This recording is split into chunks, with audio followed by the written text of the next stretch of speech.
किसी भी व्यक्ति के कर्मों का हिसाब उसके द्वारा किए गए पूजा पाठ अनुष्ठान के आधार पर करते हैं या फिर उसके द्वारा किए गए कर्मों के आधार पर करते हैं? पूजा पाठ भी तो कर्म है।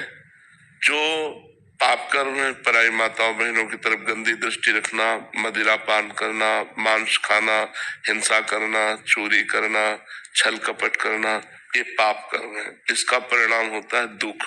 दो प्रकार के कर्म होते हैं, एक शुभ कर्म और एक अशुभ कर्म। जो पूजा पाठ है, दान पुण्य है, तीर्थ स्नान है, शास्त्र स्वाध्याय है, परोपकार है, इसे शुभ कर्म करते हैं और इसका फल होता है सुख, लौकिक सुख। और जो भगवान का आश्रय लेकर के भगवत आराधना की जाती है, ये शुभ अशुभ दोनों कर्मों से अलग है। अगर आप शुभ कर्म करते हैं तो आपका अलग डिपार्टमेंट सुख फल मिलेगा। दान पुण्य और गंगा स्नान ये आपका शुभ कर्म है और आपने जो गंदी बात की और हिंसा की वो अशुभ कर्म है, दोनों का फल मिलेगा। अवश्य में भोक्तव्यम कृतम कर्म शुभाशुभम। ये शरीर पाप और पुण्य दोनों से मिश्रित बना है, चाहे जिसका भी शरीर हो भोगना पड़ेगा। अवश्य में भोक्तव्यम, चाहे संत हो चाहे असंत हो। ये संत और असंत नई खेती है, पुरानी जो तुम करके आए हो तुम्हें भोगना पड़ेगा। हाँ, जब हम भगवान की शरण में होते हैं।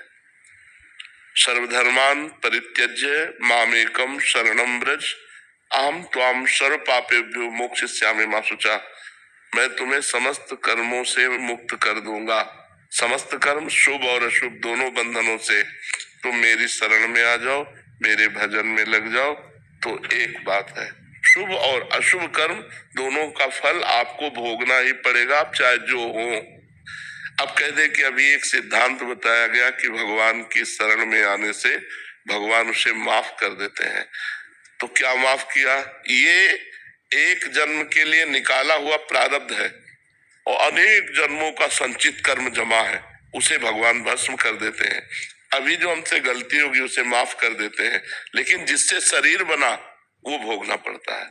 वो शरीर प्रारब्ध भोग से युक्त है, इसलिए प्रारब्ध बड़े बड़े ब्रह्म ऋषियों को भी भोगना पड़ा, बड़े बड़े महात्माओं को भी भोगना पड़ा। तो भोगना तो पड़ेगा भाई।